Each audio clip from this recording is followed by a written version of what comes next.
And hello guys, today I'll introduce you to Python programming language. So what is Python? Python is a clear and powerful object-oriented programming language comparable to Perl, Ruby, Scheme or Java. Some of Python's notable features uses an elegant syntax, making the programs you write easier to read, is an easy to use language that makes it simple to get your program working. Also comes with a large standard library that supports many common programming tasks such as connecting to web servers, searching text with regular expressions, reading and modifying files.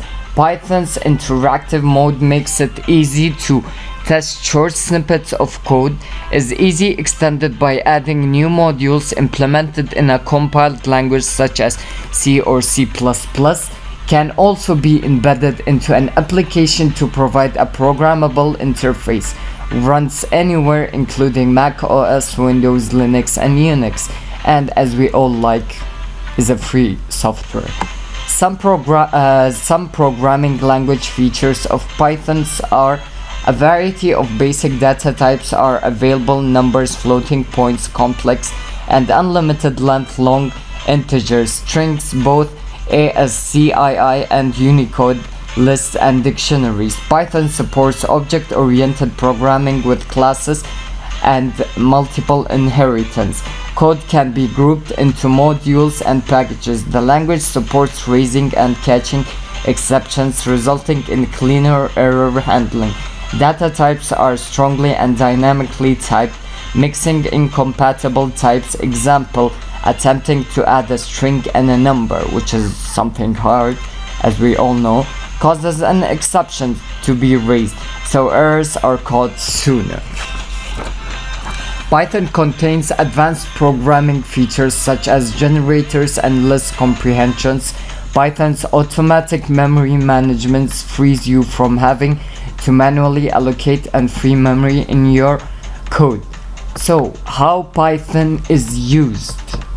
Python is a general-purpose programming language that can be used on any modern computer operating system. It can be used for processing text, number, images, scientific data, and just about anything else you might save on a computer. It is used daily in the operations of the Google search engine, the video sharing websites, as we all know, the YouTube, NASA, and our favorite Instagram.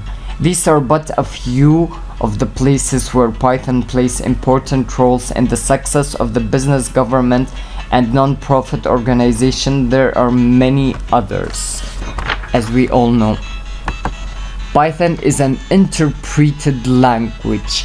This means that it is not converted to computer readable code before the program is run, but instead at runtime. Sorry for the pause. In the past, this type of language was called a scripting language. Intimating its use was for trivial tasks. However, programming languages such as Python have forced a change in that increasingly large applications are written almost exclusively in Python. Some ways that you can apply Python include programming CGI for web applications, building an RSS reader, reading from and writing to MySQL, reading from and writing to PostgreSQL, creating calendars in HTML, working with files. Now let's talk about web and internet development. Python offers many choices for web development, for example like frameworks as Django and Pyramid, for micro frameworks such as Flask and Bottle, and last but not least, advanced content management systems such as Plone and Django CMS.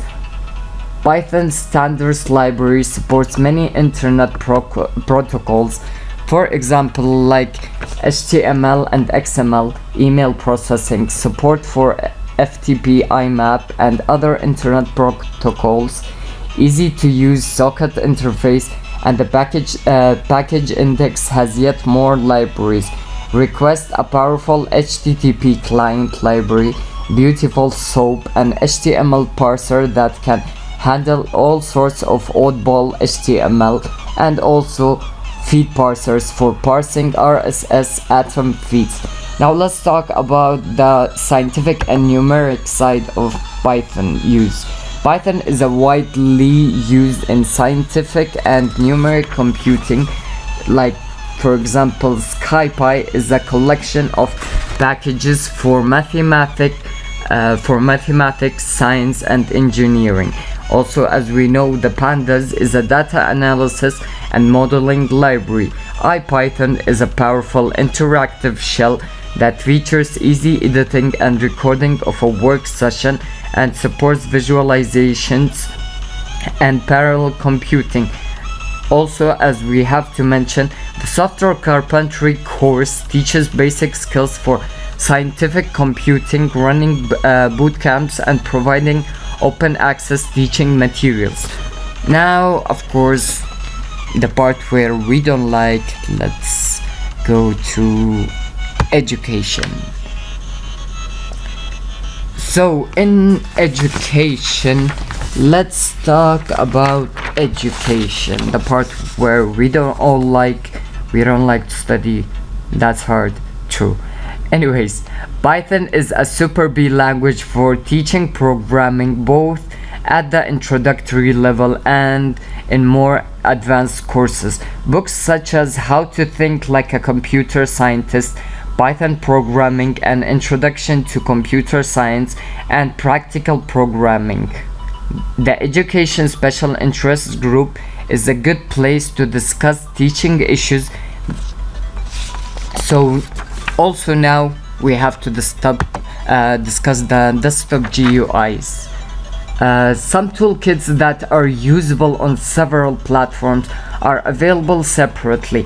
WX Widgets, Kiwi for writing multi-touch applications, Qt via PyQt or PySide, as we know. Also, don't forget the platform-specific toolkits are also available, like the GTX Plus Microsoft Foundation classes through the Win32 extensions.